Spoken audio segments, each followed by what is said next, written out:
Hello students, हम आपके हिंदी विषय का 7वां पाठ बालक का स्वप्न पढ़ रहे हैं।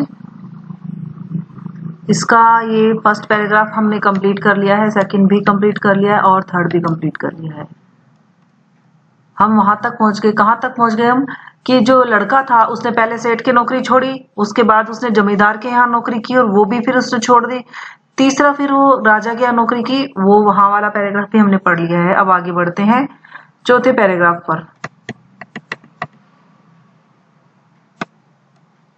तो इससे पहले पैराग्राफ में क्या हुआ था कि राजा ने उसको कहा था कि या तो आप अपना स्वप्न हमें बताइए या फिर दंड के लिए तैयार हो जाइए। तो बालक ने फिर क्या किया? बालक ने क्या किया था? अब आगे आएगा कि बालक क्या कहता है। तो मंत्री ने, वो बालक जो मंत्री बन गया था, तो मंत्री ने स्वप्न बताने से इनकार कर दिया। वो जो बालक था वो मंत्री है और मंत्री ने स्वप्न बताने से इनकार कर दिया। मंत्री ने राजा को भी स्वप्न बताने से मना कर दिया। इनकार का मतलब होता है मनाही। राजा ने नाराज होकर मंत्री को कैद खाने में डाल दिया। कैद खाना बोलते हैं जेल को, कारागार को। तो नाराज हो गया राजा कि राजा की आज्ञा भी उसने मंत्री ने टाल दी, तो उसने उसको कैद कर लिया, कैद खाने में बंद कर दिया, जेल में डाल दिया। कुछ दिन बाद पड़ोसी राजा ने इस राजा पर चढ़ाई करने की सोची। चढ़ाई का मतलब होता है अटैक करना, आक्रमण करना। तो जो पहले थे तो आसपास के राजा एक दूसरे राज्यों पर अटैक करते रहते थे और फिर उनको अगर जीत हासिल हो जाती थी तो वो देश भी, वो जो भूमि है वो भी उनके राज्य क्षेत्र में आ जाती थी। तो पड़ोसी राजा था, उसने इस राजा पर चढ़ाई करने की सोची, यानी इस पर अटैक करने की, आक्रमण करने की सोची। उसने सीमा पर अपनी सेना भी जमा कर दी। सीमा आप जानते हो, बाउंड्री होती है, हर राज्य की अपनी सीमा होती है कि ये जो एरिया है यहाँ तक का इस राज्य का है और यहाँ इससे आगे का इस राज्य का है। तो उनकी जो बाउंड्री थी, सीमा थी, उस पर उसने अपनी आर्मी जो थी वो भेज दी, जमा कर दी। अटैक के लिए रेडी हो गए वो। वहां पर अपनी सीमा पर आक्रमण करने के लिए, दूसरे राजा के ऊपर आक्रमण करने के लिए वहां पर अपनी सेना भेज दी, जमा कर दी। उसने इस राजा तथा मंत्रियों की चतुराई जानने के लिए 2 घोड़ियां भेजी। यहाँ फिर से सर्वनाम शब्द आया इस। ये किसके लिए प्रयुक्त हुआ है बच्चों? ये इस राजा का मतलब किसके लिए है? ध्यान दीजिए और सोचिए और लिखिए, बताइए। आपको आना चाहिए, ये जो सर्वनाम बार बार आ रहे हैं आपको पता होने चाहिए। तो इसमें इस राजा का मतलब है जो जहां मंत्री काम कर रहा था, जिस राजा के पास, उस राजा के पास से मतलब है यहाँ। उसने इस राजा तथा मंत्रियों की चतुराई जानने के लिए, चतुराई मतलब उनकी बुद्धिमानी को जानने के लिए कि वो कितने चतुर है, उसमें उनमें कितना माइंड है, जानने के लिए 2 घोड़ियां भेजी और पूछवाया कि इनमें माँ कौन सी है और बेटी कौन सी है।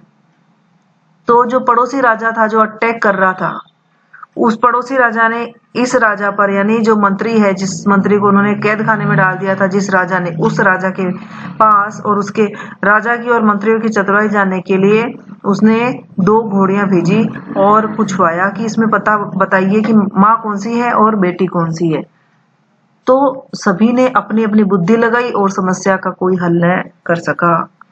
अब उसमें सभी लोगों ने बुद्धि लगा ली और हार गए बुद्धि लगा के। कोई ये नहीं बता सका कि ये माँ है और ये बेटी है। तो राजा का नौकर बंदी मंत्री को नित्य भोजन देने जाता था। नित्य का मतलब होता है एवरी डे, प्रतिदिन, रोज। तो वो रोज उसको भोजन देने जाता था, राजा का नौकर।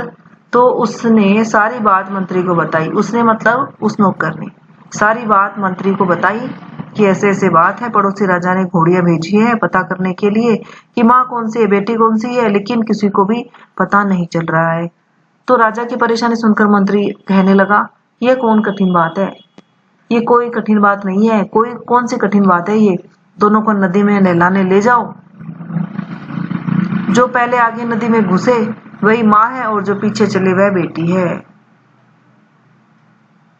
तो राजा के मंत्री ने, जो कि जेल में डाले हुए थे, जिनको उस राजा ने कैद खाने में कैद कर रखा था, उस मंत्री के पास में एक नौकर रोज खाना देने जाता था। जब उस नौकर ने सारी स्थिति बताई कि अंदर तो आप तो यहाँ जेल में है और बाहर जो है ये सिचुएशन चल रही है, पड़ोसी राजा अटैक करने के लिए तैयार है और उसने 2 घोड़ियां भेजी ये पता करने के लिए कि मंत्री और राजा लोगों की बुद्धिमानी कितनी है, चतुराई कितनी है, ये बताने के लिए 2 घोड़ियां भेजी है कि इसमें बताइए कि माँ कौन सी है, बेटी कौन सी है। तो उस बंदी मंत्री ने बड़े ही आराम से कहा, ये कौन सी मुश्किल बात है, उनको आप नदी में नहलाने के लिए ले जाओ और जो घोड़ी आगे जाएगी निश्चित रूप से वो माँ है और जो पीछे चलेगी वो बेटी है। तो ये पैराग्राफ भी कंप्लीट हो गया है। अपना चौथा पैराग्राफ आज हमने कंप्लीट कर लिया है। चलिए इसके शब्दार्थ देख लेते हैं। इनकार, इनकार का मतलब होता है मनाही, मना करना। नाराज का मतलब होता है क्रोधित होना।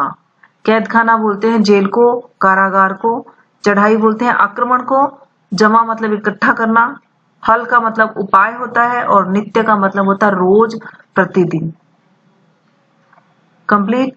अब आपको इसमें जो प्रश्न दिए हैं वो प्रश्न के उत्तर और ये जो शब्दार्थ दिए हुए हैं ये आपको अपनी नोटबुक में करने हैं।